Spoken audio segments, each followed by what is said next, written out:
and maybe an inexpensive Bluetooth microphone could fix that, because I've been looking for the word, but I haven't heard it, but then I'm only hearing perhaps every other word, which is a shame, because I'm interested in what people are telling, but I can't necessarily make it out. Thank you.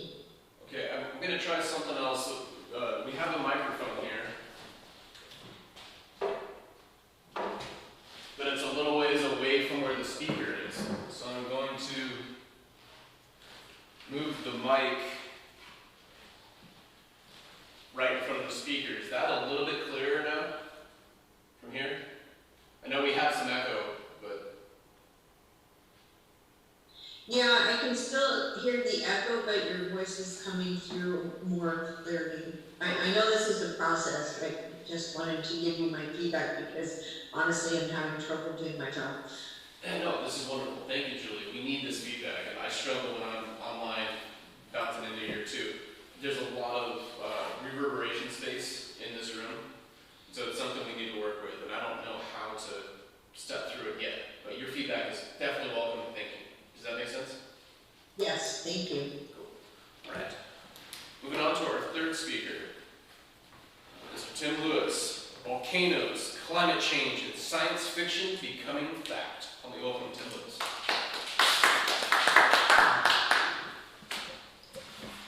Good morning, everyone. I want to talk for a brief moment about volcanoes. Volcanoes are crazy. Massive explosions that throw all this rock and dust way up in the air. Did you know that every time a volcano explodes, the temperature of the entire planet goes down a couple degrees for the next 2 years? So much dust gets thrown up into the stratosphere that it reflects sunlight away.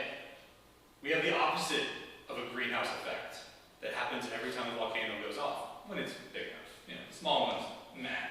But the big ones, like that one in Iceland a couple years ago that shut down air travel for about a week across the Atlantic, yeah, that one lowered the global temperature just a few degrees for 2 years. It's kind of interesting. Just take that down. So I've been reading this book by Neal Stephenson called Termination Shock.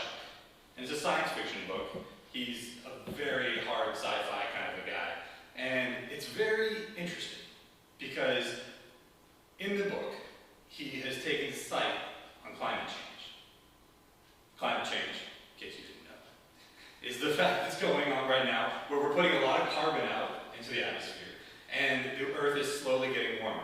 Humans, driving around in cars, having factories, polluting the air, is making the whole planet warmer. Now, in the book, Neal Stephenson talks about, he has this eccentric Texas billionaire who's come up with an idea to solve climate change. Artificial volcanoes. Not really. Basically, he's pointing out, if we put particulate into the top level of the stratosphere, specifically sulfur, because sulfur is very effective at this. But if we can spew sulfur into the top of our atmosphere, it'll just spread out and create this effect, similar to how volcanoes do when they go off naturally. And basically, you throw it up there around the equator, because as the Earth spins, wind, the jet stream, pushes everything at the equator out towards the poles over time. So it takes about 2 years, just like a volcano, and then all of that sulfur that you put into the equator has trickled out, covering the entire planet with this protective, slightly reflective layer. And then after 2 years, it's all basically fallen down at the poles and you need to do the whole thing again. It's fascinating to me, this kind of global engineering. Having a lever like that you can just use to control the temperature, to lower the temperature, which is the problem that we're all facing. Now, this is kind of a controversial idea, and when I think about it for any length of time, politically, there's no way this will ever happen. But logistically, it's definitely going to happen. Because it's so easy, it's so cheap, and it's so effective. So logistically, what would it take to really do this? It would take about 100 planes with a bunch of sulfur. And about once a month, you take about 100 planes up into the stratosphere, push the sulfur out the back, and land. That's it. The jet stream does the rest of it. Anybody could do this. Some random engineer in South Africa could do this. Somebody in Europe could do it. Somebody in China could do it.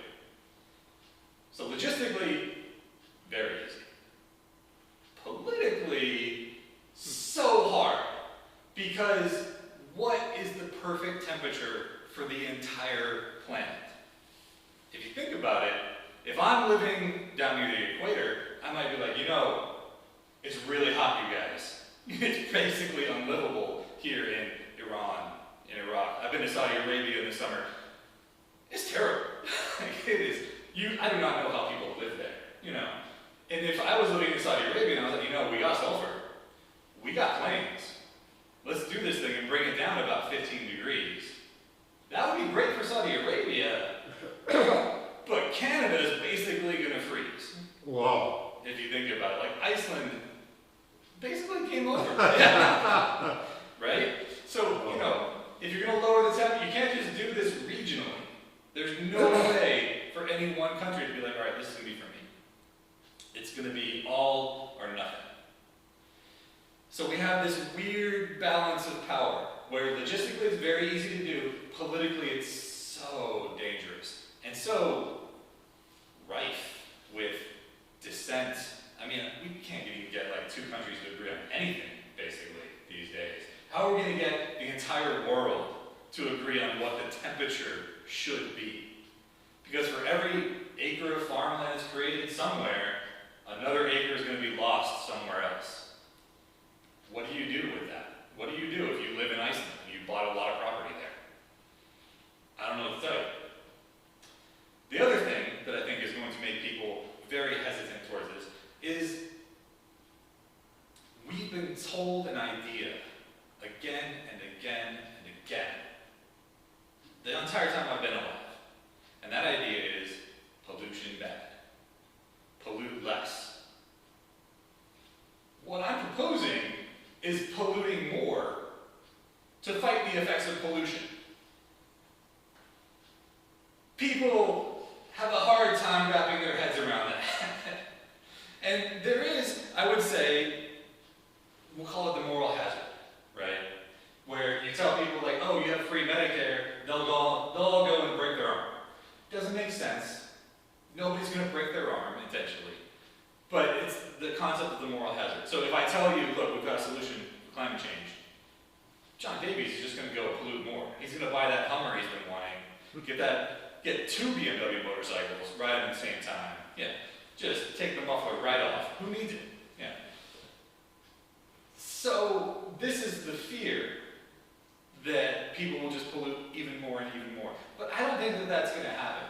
Because if you break that sentence down, you're saying people want to pollute, we're going to pollute to rescue them from the effects of their pollution, so now they're going to want to pollute more.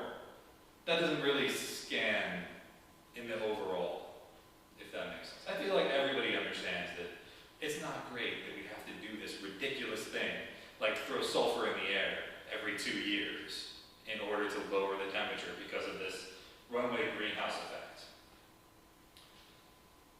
So, in conclusion, I don't think this is going to happen politically, but I definitely think it's going to happen eventually, and probably soon. Probably in the next 10 years. What I think needs to happen now is that politically we need to have a discussion about what we're going to do, how much we're going to do it, and how we can be responsible in doing it.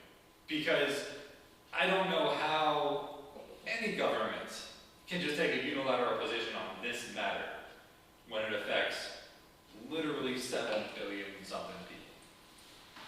Mr. Ghostmaster. Wow.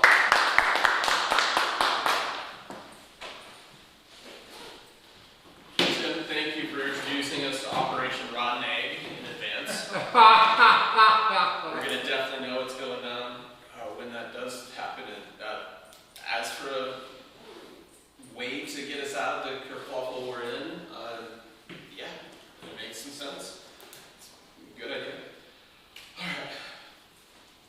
Shifting gears, we're getting into the second portion of the meeting. It is my honor to introduce our general evaluator for the day, Angela.